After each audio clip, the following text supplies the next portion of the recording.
స్తోత్రం. హల్లెలూయా. దేవుని పరిశుద్ధ వాక్య భాగంలో నుండి 94వ కీర్తన 14వ చరణం చదువుకుని దేవుని యొక్క వాక్యాన్ని మనం ధ్యానం చేసుకుందాం. యెహోవా తన ప్రజలను ఎడబాయివాడు కాడు, తన స్వాస్థ్యమును విడనాడువాడు కాడు. ఈ పరిశుద్ధ వాక్య భాగం దేవుడు మన వెనుకడలో ఆశీర్వదించును గాక. ఆమె చిన్న మాట ప్రార్థన చేసుకుందాం. స్తోత్రం నాయనా యేసయ్య, మీకు వందనాలు, స్తోత్రములు. ఈ మధ్యాహ్న కాల సమయంలో అమ్మను ప్రభువా ఇవి మీరు ఏర్పాటు చేసుకుని వారికి ఇచ్చిన ఈ నూతన గృహంలో మరొకసారి కుటుంబ శ్రేయస్సు కొరకు, బిడ్డల క్షేమము కొరకు, వారి రక్షణ కొరకు అయా ఇవి ఏర్పాటు చేయబడినటువంటి కూడుకును బట్టి మీకు వందనాలు ప్రభువా. చెప్పబడిన సాక్ష్యమును దీవించి ఆశీర్వదించండి. ఇగో చెల్లి ప్రభువా, వేరువేని మీరు జ్ఞాపకం చేసుకునండి.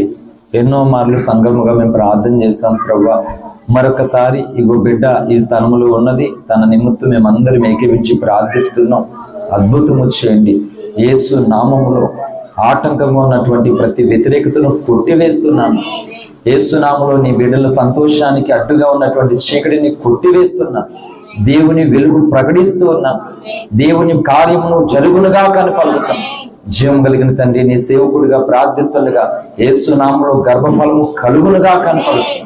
అద్భుతము చేయండి. ఎంత నలిగిపోతున్నారు, ఎంత వేదన పడుతున్నారు, అంత సంతోషించినట్లుగా నీ బిడ్డల జీవితంలో గొప్ప కార్యం చేయమని అమ్మను, తనకిచ్చిన బిడ్డలను, తన అక్కను, తన కుటుంబ సభ్యులందరినీ దీవించండి. అయా వచ్చిన సంఘాన్ని దీవించండి. వాక్యం ద్వారా మరొకసారి మమ్మల్ని అందరినీ బలపరిచి దర్శించి నీవే మహిమ పొందమని యేసయ్య నామమున ప్రార్థిస్తున్నాం తండ్రి.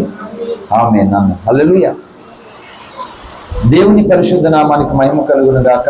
ఈ కూడిక ఏర్పాటు చేసుకున్నటువంటి అమ్మకు కుటుంబానికి ప్రత్యేకమైనటువంటి వందనాలు, అలాగే చేరువచ్చిన సంఘానికి కుటుంబానికి కూడా ప్రత్యేకమైనటువంటి వందనాలు తెలియజేస్తున్నాను. మంచిది. కొద్ది నిమిషాలు మనం అందరం కూడా దేవుని సన్నిధిని ఆనందిస్తూ దేవుని యొక్క వాక్యాన్ని విందాం. హల్లెలూయా. దేవుని స్వరము ఉరుము దాగు చోట నుండి దేవుడు ఉత్తరం ఇస్తాడంట. అలాగా మనకు అనుకూలత లేని సమయాలలో కూడా దేవుని స్వరం వినే గొప్ప ప్రభు దేవుడు మనకి ఇచ్చాడు. హల్లెలూయా. కనుక అంశాన్ని మనం ధ్యానం చేసుకుని క్లుప్తంగా మనం ప్రార్థనలోనికి వెళ్దాం. యెహోవా తన జనులను ఎడబాయేవాడు కాడు, తన స్వాస్థ్యమును విడనాడువాడు కాడు. హల్లెలూయా. దేవుడంట తన ప్రజలను ఎడబాయుడు అంట. హల్లెలూయా. అంటే మన కుటుంబం, మన సంఘం, మన దేశం, మన రాష్ట్రం అని మనం ఎలా అనుకుంటామో అలాగే దేవుడు తన ప్రజలు అని అంటూ ఉన్నాడు మాట. హల్లెలూయా. ఎవరు దేవుని ప్రజలు అంటే ఎవరు దేవుని ప్రజలు అంటే సింపుల్గా బైబిల్ గ్రంథంలో ఇలా రాయబడి ఉంది దేవుని ప్రజలను గూర్చి. అపోస్తులైనటువంటి పేతురు గారి ద్వారా పరిశుద్ధాత్మ దేవుడు రాయించినటువంటి పేతురు పత్రిక, మొదటి పేతురు పత్రిక 2వ అధ్యాయము 9వ వచనం అందరికీ బాగా పరిచయమైనటువంటి వాక్య భాగమే. దయచేసి ఒకరు చదవండి.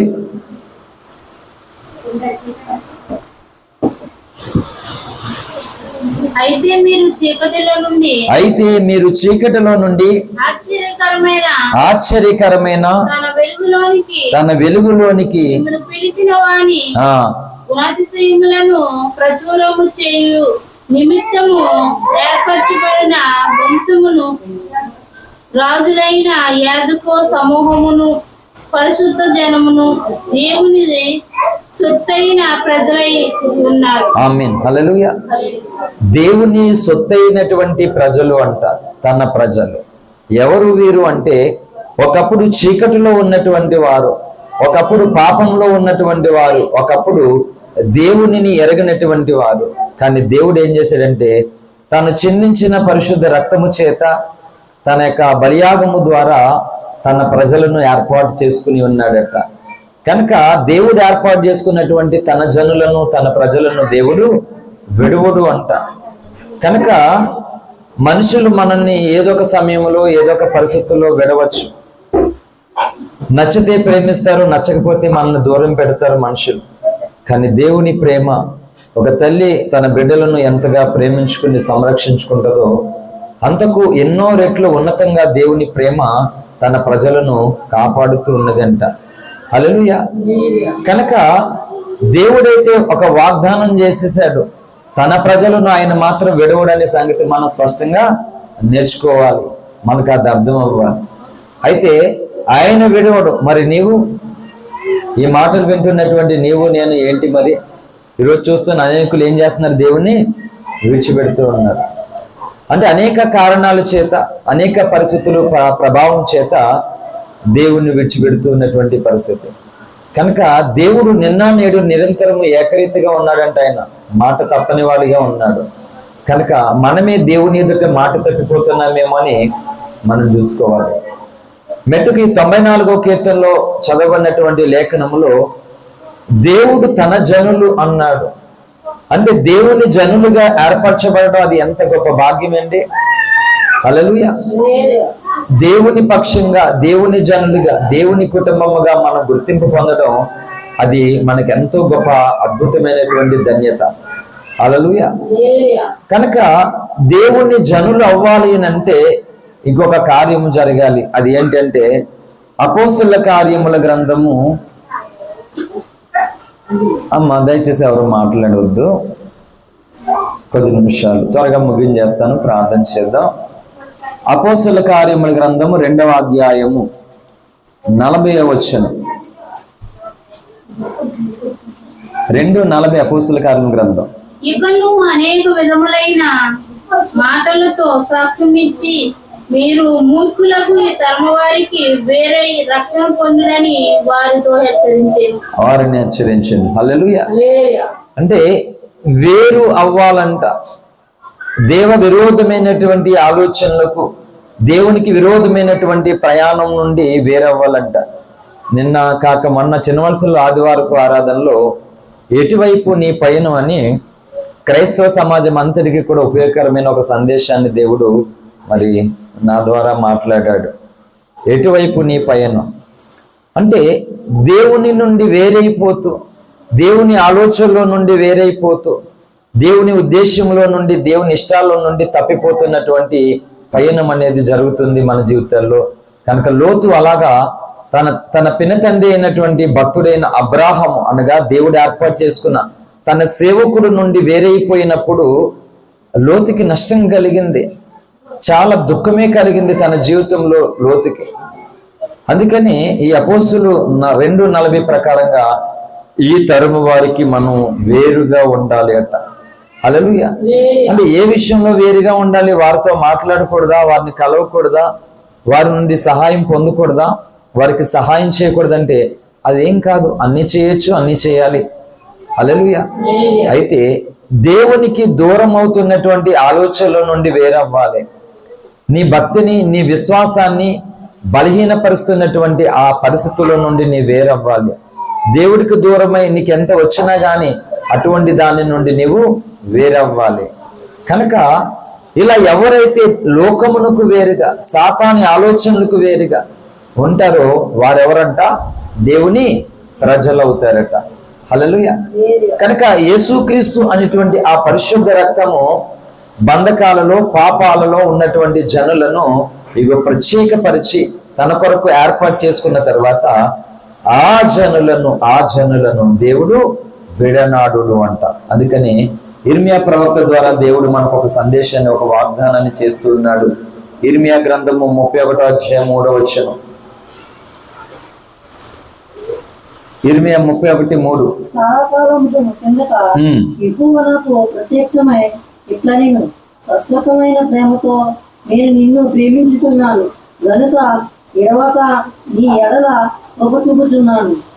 ఇశ్రాయేలు కన్యక నీవు కట్టబడినట్లు నేనిక మీదట నిన్ను కట్టించును. నీవు మరల తాంబూలములను వాయింతుము. సంభ్రమ. చాలండి. చాలా కాలం క్రిందట యెహోవా నాకు ప్రత్యక్షమే ఇట్లా, నేను శాశ్వతమైన ప్రేమతో నేను నిన్ను ప్రేమించుచున్నాను గనక విడువక నీ ఎడల కృప చూపుచు ఉన్నాను. హల్లెలూయా. కనుక దేవుడు మనల్ని ఎంతో ప్రేమిస్తూ ఉన్నాడు. ఆ ప్రేమతో దేవుడు ఏం చేస్తున్నాడంటే మనల్ని ఆయన కాపాడుకుంటూ ఉన్నాడు. కనుక యేసు రక్తమును విశ్వసించి, యేసు రక్తమును ఆశ్రయించి, యేసు రక్తంలో కడగబడినటువంటి తన జనులను ఈ లోకమునకు, ఈ లోక ఆశలకు, ఈ లోక ఆలోచనలకు, ఈ లోక ఉద్దేశాలకు వేరైనటువంటి తన ప్రజలను అంట దేవుడు ఎప్పుడు విడనాడు అంట. హల్లెలూయా. లాజరు బీదవాడిగా, రోగిగా, బలహీనుడిగా, ఒంటరివాడిగా, దరిద్రుడిగా ఉన్నాడు. లాజరుని అందరూ విడిచిపెట్టారేమో కానీ దేవుడు విడిచిపెట్టలేదు. అంటే లాజరుకు ఉన్నటువంటి ఆ విశ్వాసము, ఆ నమ్మిక మనకిని కలిగినప్పుడు దేవుడు మనల్ని విడిచిపెట్టడం. కనుక మనకు తెలుసు, భక్తుడైనటువంటి యోబు తన జీవితంలో ఎంత భయంకరమైనటువంటి పరిస్థితిని ఎదుర్కొన్నాడు.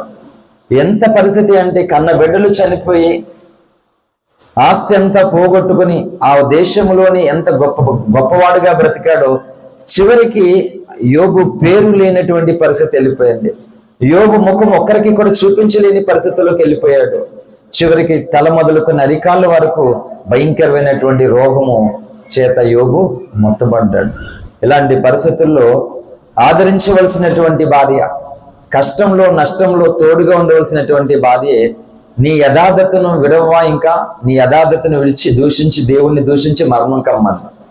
స్నేహితులు ఓదార్చారా? చేయలేదు. కానీ దేవుడు ఏం చేశాడు? అందుకే అన్నాడు భక్తుడు, నిన్ను నమ్మిన యోబును ఎన్నడు విడువానంటివే,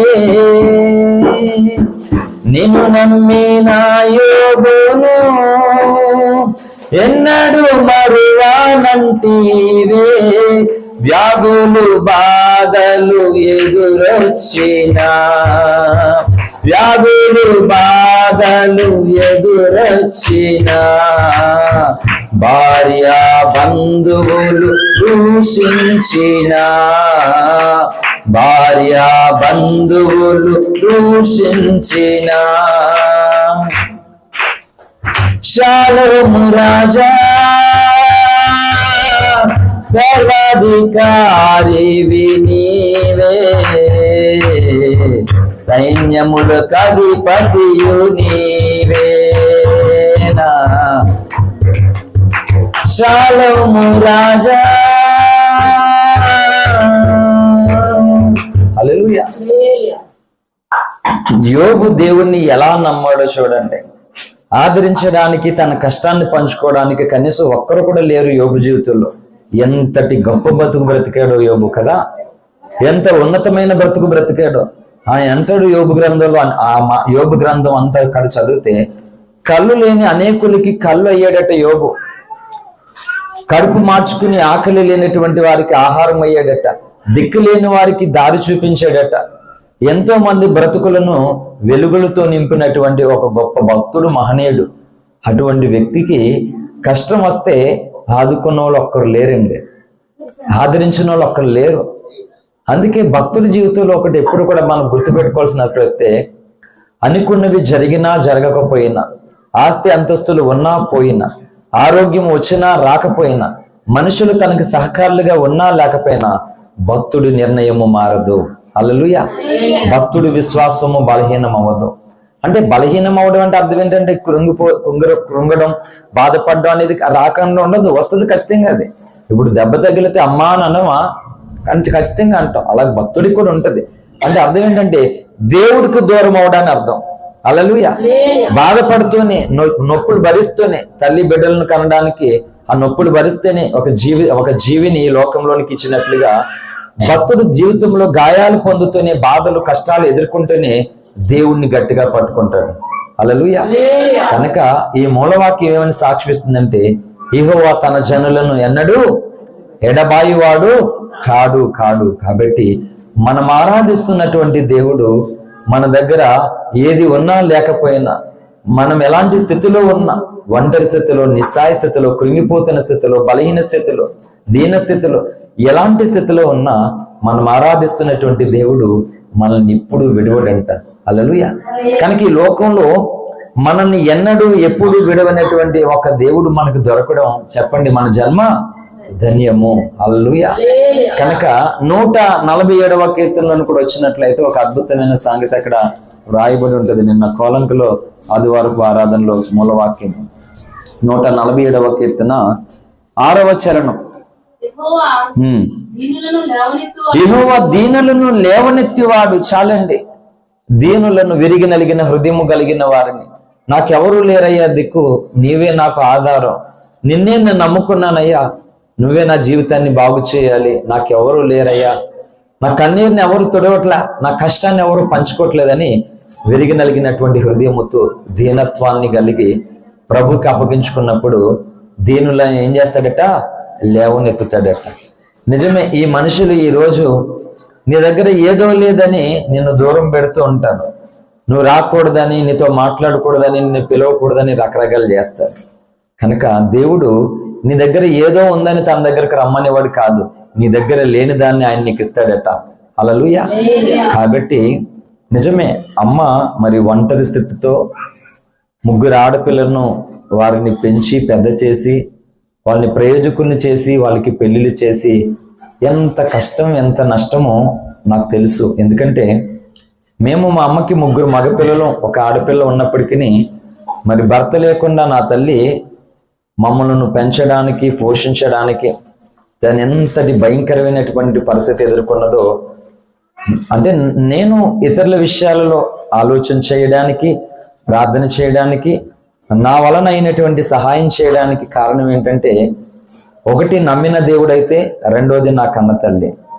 ఎందుకంటే దేవుణ్ణి నమ్మినా కానీ కొంత అనుభవం అనేది మనకి లేనందువలన ఆకలి బాధతో ఉన్నటువంటి వ్యక్తులను మనం పట్టించుకోం, కష్టంలో ఉన్నటువంటి వ్యక్తులను ఆదరించలేం. కనుక దేవుడు నా బాల్య జీవితంలో నుండి కూడా కష్టం విలువ, ఆకలి విలువ, మనుషుల విలువ ఏంటో నాకు తెలుసు. కనుక మరి ఇంత కష్టాల మధ్య, ఇంత సుడిగుండాల మధ్య మమ్మలను మా తల్లి మరి పెంచిందో, మా తల్లి మమ్మలను రక్షించిందో. కనుక ఎదుటి వాళ్ళ కష్టాల్లో మన చేతనైన సహాయం చేయాలని నేను కోరుకుంటూ ఉంటాను. కాబట్టి అమ్మ తాను నమ్మినటువంటి దేవుణ్ణి ఆధారం చేసుకుని, ఇంకా నువ్వే నాకున్నావు, నా బిడ్డలు అక్కడ, నేను ఇక్కడ, అదే పరిస్థితి మాది.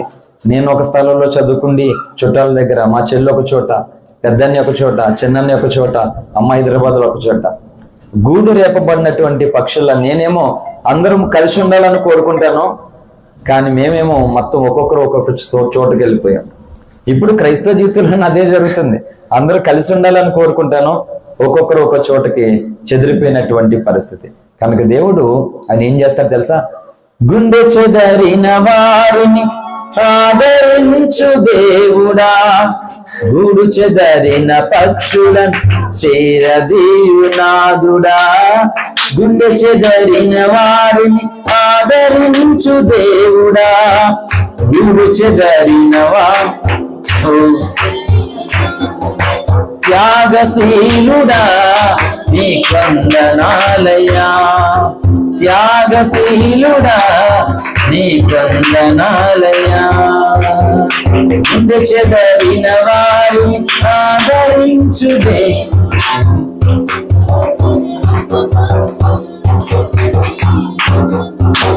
మనిషి మనిషి నోర్వలేని మాయలోకము, శూన్యలోకము, మాటలతో గాయపరిచే క్రూరలోకము, అంధకారలోకము. మనిషి మనిషి నోర్వలేని మాయలోకము, బహు మాటలతో గాయపరిచే క్రూరలోకము. లోకమను అరణ్య యాత్ర భారమాయను, బహు దూరమాయను. నా గుండె నిండ వేదనలి నిండియుండెను, నిందించుచుండెను. లోకమను అరణ్య యాత్ర భారమాయను, బహు దూరమాయను. నా గుండె నిండ వేదనలే నిండియుండెను, నిందించుచుండెను.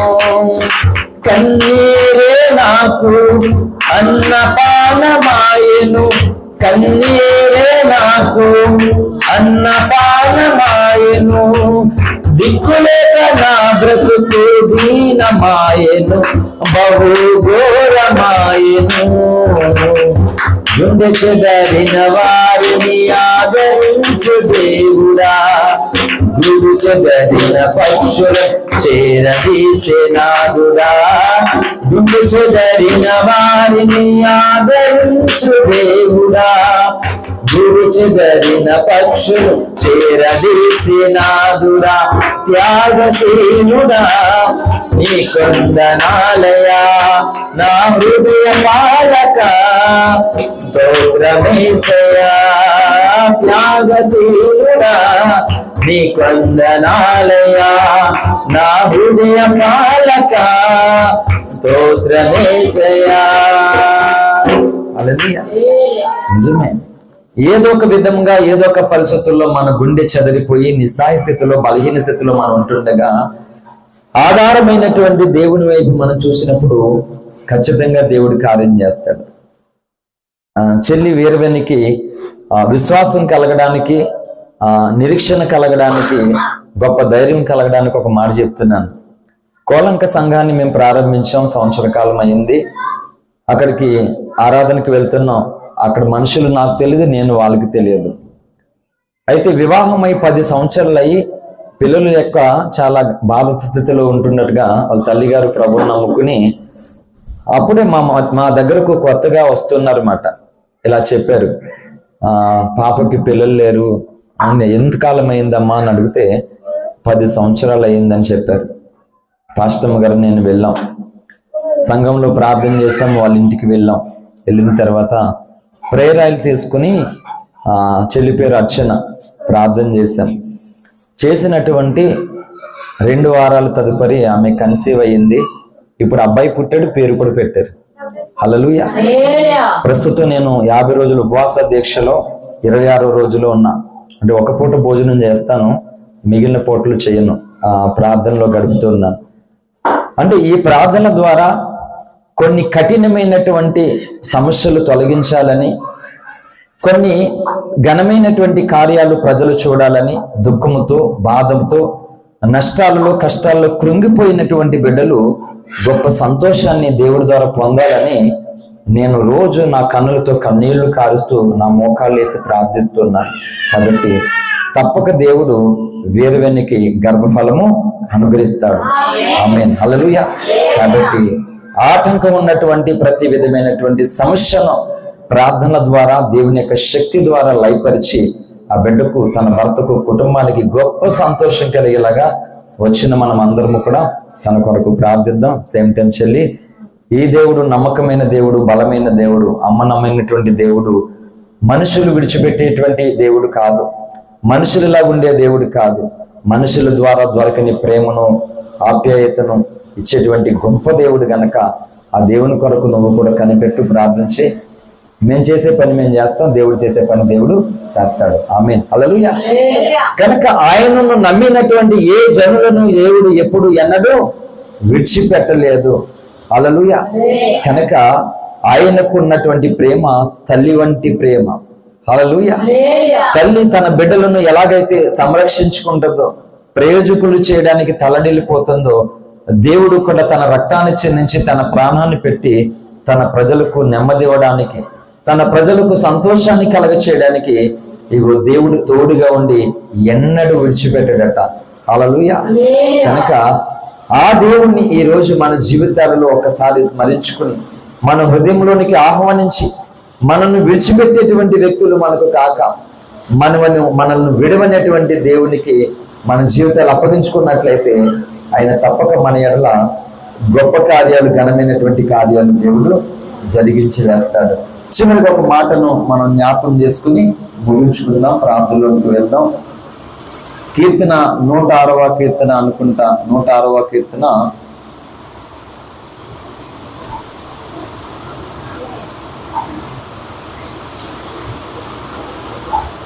105వ కీర్తన 24వ వచనం.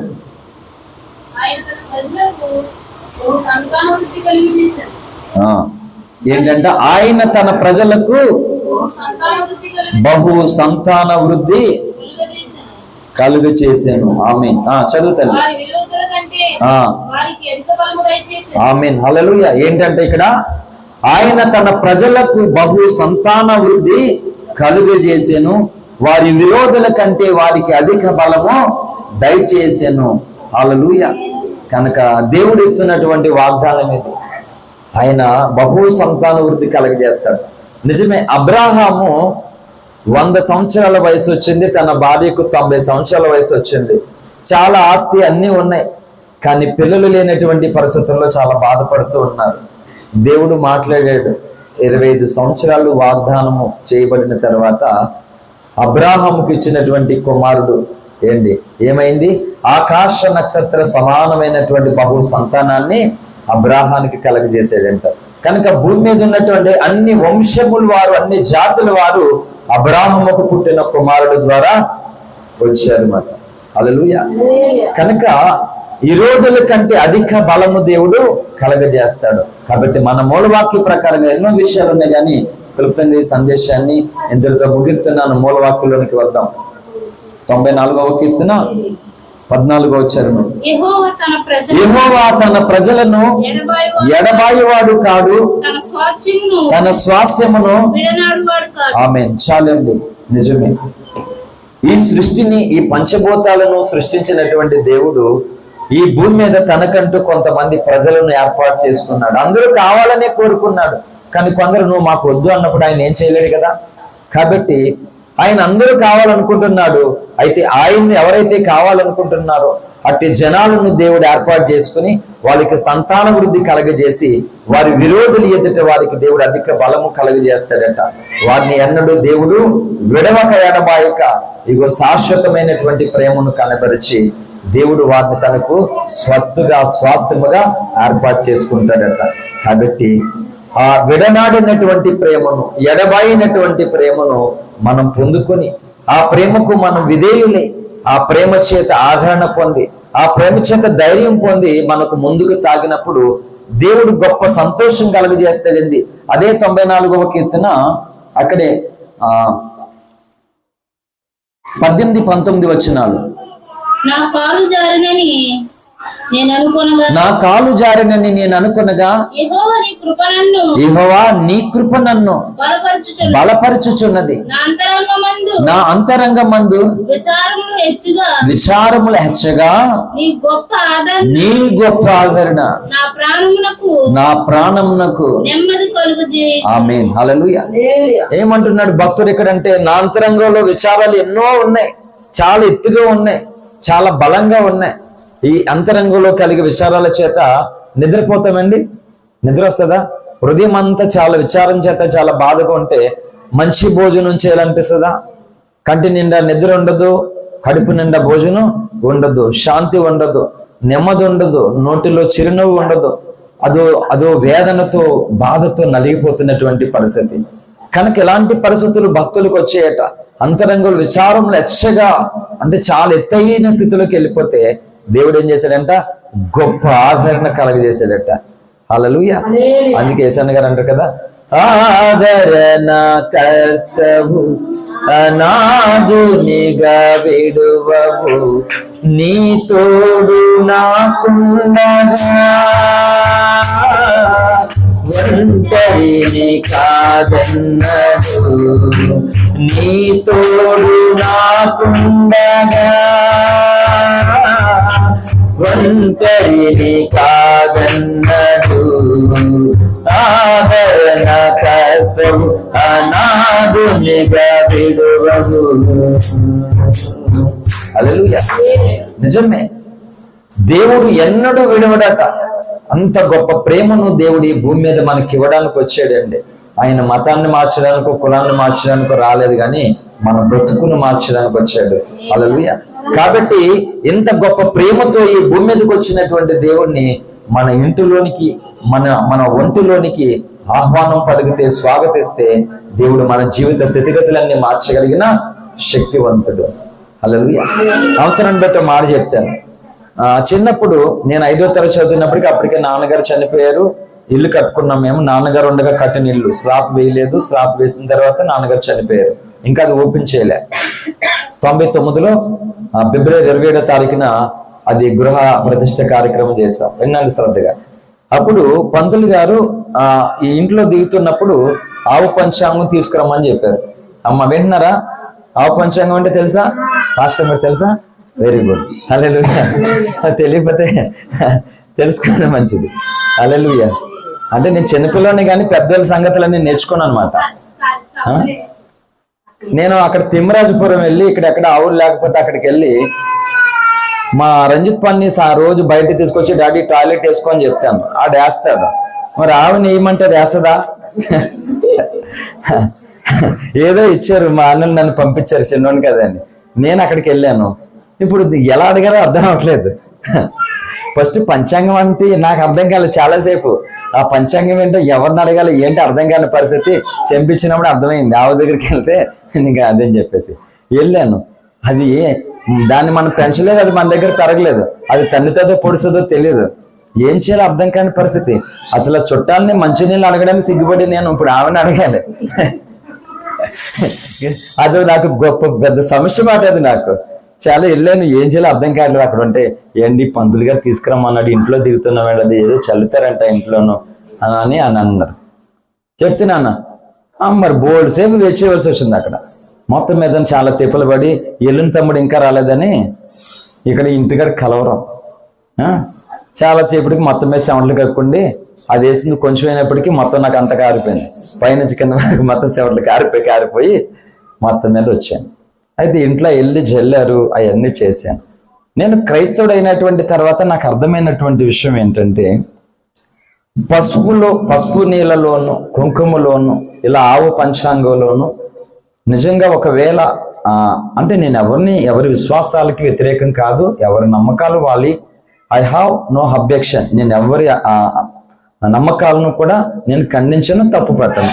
అయితే నేను ఒక మనిషిగా నేను అనుభవించాను కాబట్టి చెప్తున్న సంగతి ఏంటంటే, అందులో అంత శక్తి, అంత ప్రభావం, అంత మేలు, అంత ఆశీర్వాదం ఉంటే భగవంతుడే చిందించిన రక్తం, భగవంతుడే కాచిన పరిశుద్ధ రక్తంలో ఎంత శక్తి ఉంటుంది అనేది నా నమ్మకం, నా విశ్వాసం. హల్లెలూయా. కనుక నేనే తీసుకొచ్చాను, నా చేతులతో నేనే ఆవు పంచాంగం తీసుకొచ్చి ఇంట్లో వేస్తే మొత్తం మీద చిన్నడా నువ్వు చెల్లి అని చెప్పేసి ఒక తమలపాకు ఇచ్చారు చేతికి. మా తమలపాకుతో మొత్తం ఇల్లు ఉరిసెట్లో చెల్లాము. ఇంట్లో ప్రతి రూమ్ లో మాకు 4 గదులు, అటువైపు గుమ్మ ఇటువైపు గుమ్మ మా ఇల్లు మొత్తం అంతవైపు కూడా మేము చెల్లాం. అమ్మ బయటకు వచ్చేది కాదు. అంటే దానిలోనే మనకి శుభం కలిగి ఉన్న కీడు తొలగిపోయే శక్తి ఒకవేళ ఉంటే, మరి దేవుడు చెందించిన రక్తంలో ఎంత శక్తి మనకు ఉంటుంది చెప్పండి. నేను ఇప్పుడు ఆ శక్తిని నమ్ముతున్న వాడిని, హల్లెలూయా. ఆ శక్తిని ఆధారం చేసుకున్న వాడిని, ఆ శక్తి చేత బ్రతుకుతున్న వాడిని, ఆ శక్తి చేత నడిపించబడుతున్న వాడిని, హల్లెలూయా. నేను బలహీనుణ్ణే, నేను రోగిని, నేను చిన్నవాడిని, నేను సామాన్యుణ్ణే, కానీ నా వెనక ముందు నన్ను నడిపిస్తున్న శక్తి ఈ విశ్వాన్నంతటిని నడిపిస్తున్న శక్తి, హల్లెలూయా. కనుక భూమి మీద ఉన్నటువంటి జనులు ఆ శక్తిని పొందుకోగలిగితే, ఆ శక్తిని తెలుసుకోగలిగితే, ఆ శక్తిని తన జీవితంలో అనుభవించగలిగితే వాళ్ళందరూ దేవునికి సొత్తు అయిపోతారు, హల్లెలూయా. అట్టి ప్రజలను ఆయన ఏం చేస్తాడట, ఎన్నడూ విడవడట, హల్లెలూయా. ఎన్నడూ విడవడు. నిజమే. మా అమ్మని మా నాన్న చూపుకి ప్రేమకి, ఎందుకంటే ధనవంతుల కుటుంబంలోంచి వచ్చింది మా అమ్మ. భర్త చాలా ప్రేమించాడు, ధనవంతుల కుటుంబంలో వచ్చిందని చాలా గారభంగా చాలా ప్రేమించి, అంత వంట చేయడం రాదు మా అమ్మకి, బయట ఏమీ తెలియదు, బయట ప్రపంచం మొత్తం అంతా మా నాన్నే, బయట సామాన్లు తీసుకురావడం అన్ని చేయడం మాట. అంత ప్రేమించే భర్త సడన్ గా మరణించాడు. మా నాన్నగారు మరణించినప్పుడు మా నాన్న వయసు ఎంత అంటే నాకంటే చిన్న వయసు, నా వయసే పెద్దది. ఇప్పుడు మా నాన్న నాకంటే చిన్న వయసులో చనిపోయాడు, 35 సంవత్సరాల వయసులో చనిపోయాడు. నాకు 36 సంవత్సరాలు దాటాయి. అంత చిన్న వయసులో చనిపోయాడు మా నాన్న. అప్పుడు మా నాన్న లేనందుకు మా అమ్మ చనిపోవాలి, కానీ ఏం చేసిందంటే తన బిడ్డలైనటువంటి మమ్మల్ని, అందులో రోగి అయినటువంటి నన్ను కాపాడుకోవడం కొరకు 30 సంవత్సరాలు ఎండకెండి వానకి తెలిసి ఎంతగానో ప్రయాసపడింది. నేను ఎందుకంటున్నానంటే ఈ మాట, అంటే మనుషులే తన ప్రజలను, తన కడుపు పుట్టినటువంటి వారిని కాపాడుకోవడానికి. ఇక్కడ ఉన్నది ఎలిజబెత్ అక్క, తన కోసం కూడా నాకు చాలా వరకు తెలుసు. ఎందుకంటే మేము 20 సంవత్సరాలుగా ఒక సంఘంలో సత్యంలో మరి కొనసాగినటువంటి బిడ్డలం గనక, ఇప్పుడు అదే ప్రవక్త పిల్లలుగా కొనసాగుతున్నాం గనక, మరి తను కూడా భర్త విషయంలో చాలా భయంకరమైనటువంటి పరిస్థితులు ఎదుర్కొని 3 ఆడబిడ్డలను కూడా పెంచుకోవడానికి వ్యాపారాలు చేసి ఎంతో కష్టపడి ఎన్నో అవమానాలు నిందలు పడి ఒకటే ఈ రోజు బ్రతుకుతుందంటే ఆ నమ్మిన దేవుడిని ఆధారం చేసుకుని ఆ బిడ్డలను కూడా ఆ దేవుని వైపే తిప్పి అలా తన జీవితాన్ని కొనసాగించుకున్నది ఎలిజబెత్ అక్క. హల్లెలూయా. నిజమే, నేను చెప్తున్నాను, మనుషులైనటువంటి మనం మన బిడ్డల కొరకు, మన కుటుంబం కొరకు, అంటే మనమే ఎంత భయంకరమైన పరిస్థితుల్లో ఉంటే వాళ్ళకు జీవితం ఇవ్వడానికి అంత కష్టపడుతున్నాం కదా, మరి దేవుడు ఇంకెంత కష్టపడతాడో చూడండి. హల్లెలూయా. తన జనులైనటువంటి మనల్ని కాపాడుకోవడానికి, మనల్ని దీవించడానికి, మన కన్నీరు తుడవడానికి, మనకి మేలు చేయడానికి, మనల్ని ప్రతి విధమైన బంధకాంచి విడిపించడానికి దేవుడు కూడా ఏం చేస్తాడంటే, ఇలాగ తల్లి తన బిడ్డలను చూసుకున్నట్లుగా దేవుడు కూడా తన ప్రజలైనటువంటి మనల్ని చూస్తూ ఎడబాయికు ఉన్నాడట. హల్లెలూయా. కాబట్టి కోడి తన పిల్లలను తన రెక్కల చేత కాపాడుకున్నట్లు దేవుడు కూడా తన ప్రజలను తన రెక్కల చేతల కాపాడుకుని ఇగో ఎంత బలమైనటువంటి దీవెన ఆశీర్వాదాన్ని కలుగజేస్తూ ఉన్నాడు. కాబట్టి అంతరంగంలో విచారాలు ఎంతో హెచ్చుగా ఉన్నప్పటికీ దేవుని యొక్క వాక్యం ఏంటంటే గొప్ప ఆదరణ కలుగజేస్తుంది. కాబట్టి ఈ రోజు మరి త్వరలో అమ్మ మళ్ళా పని చేసుకోవడానికి మరి హైదరాబాద్కి వెళ్ళాలని ఆశపడుతుంది. చెల్లి కూడా మళ్ళా తన కుటుంబం అత్తగారింటికి వెళ్ళిపోద్ది. కాబట్టి ముగ్గురు చెల్లెలు కూడా వారి వారి కుటుంబాలను సంరక్షించుకోవడానికి వెళ్ళిపోతారు. అమ్మ కూడా మరి కొంతకాలం హైదరాబాద్ పరిసర ప్రాంతాల్లో వారి కొరకు అమ్మ వెళ్తుంది. కాబట్టి బిడ్డలకు, అమ్మకు, వారి కుటుంబానికి, వారి సంబంధాలు కూడా దేవుడు ప్రతి స్థలంలోనూ ఆయన సన్నిధి తోడుగా ఉండదయచేసి ఆ బిడ్డలకు ప్రతి విషయంలోనూ దేవుని గొప్ప ఆదరణ కలిగి ఇగో దేవుని వలన వాళ్ళు ఎంతైతే నలిగిపోయి బాధపడి క్రొమిలిపోతున్నారో దేవుని వలన అంత సంతోషించి మళ్ళా మన మధ్య గొప్ప సాక్ష్యం చెప్పాలి. అటువంటి ధన్యత, అటువంటి గొప్ప దీవెన దేవుడు అమ్మకి, తన బిడ్డలకు, తన కుటుంబానికి చేరువచ్చిన మనందరికీ అనుగ్రహించునుగాక. ఆమేన్. ఆమేన్. ప్రార్థన చేద్దాం. దేవుడి మాటలు మన వెనుకల్లో ఆశీర్వదించునుగాక. ఆమేన్.